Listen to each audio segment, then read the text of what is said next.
one night I was watching the local PBS affiliate, and this show came on about art in the Bay Area, and I thought, this is a really, really great way to like teach people. Is like you have, an audience which turned out to be like a dedicated audience of 100,000 tune in each week for this show. And it just seemed like, then there'd be an archive and just be such a great way to reach people with some of the similar principles that I was teaching in classes. And so I started working for that show, initially putting together educator guides so that teachers could use the episodes in classrooms. And then sort of got, more involved in things like the calendar, sort of story ideas, and got my first real sense of how television production works, working there. So that's sort of how it started to happen. And then when I graduated, I met this director who was in the process of trying to secure funding for a short film she was making.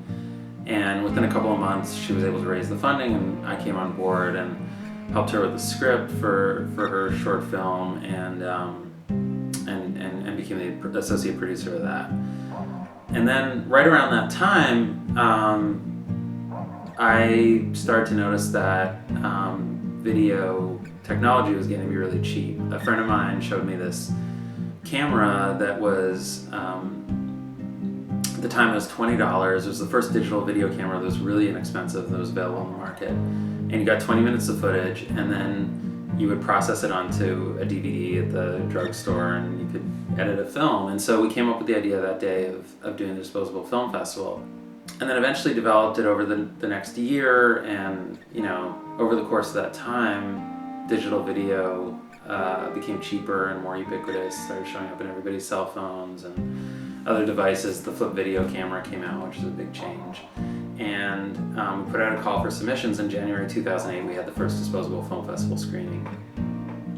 And things just kind of took off from there. And then, sort of in my sort of more, let's say like legit film production career, I started working with that same director on a feature documentary and made a couple of other short films with her at the same time. I became a consultant, production consultant, creative consultant for other filmmakers.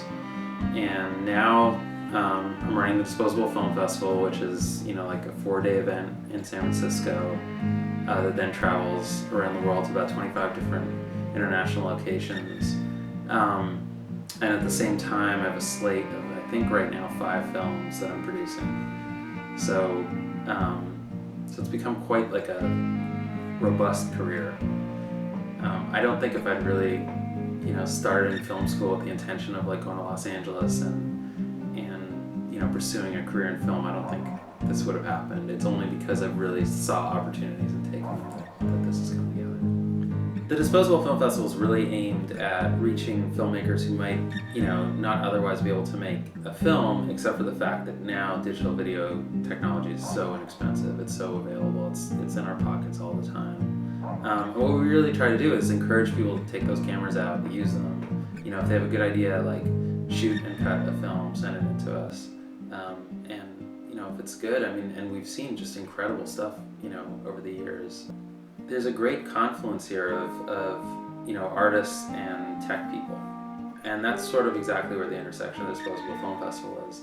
And there's this wonderful, San Francisco audiences are just amazing. They're like so appreciative, like, the fact that we could sell out the Castro, 1,400 people came, and they were like, thrilled, like applauding and so excited about these videos that people made on mostly on their cell phones and, little devices. I don't know of many other places where audiences would be that open to new experiences to really get excited and enthusiastic about that kind of thing.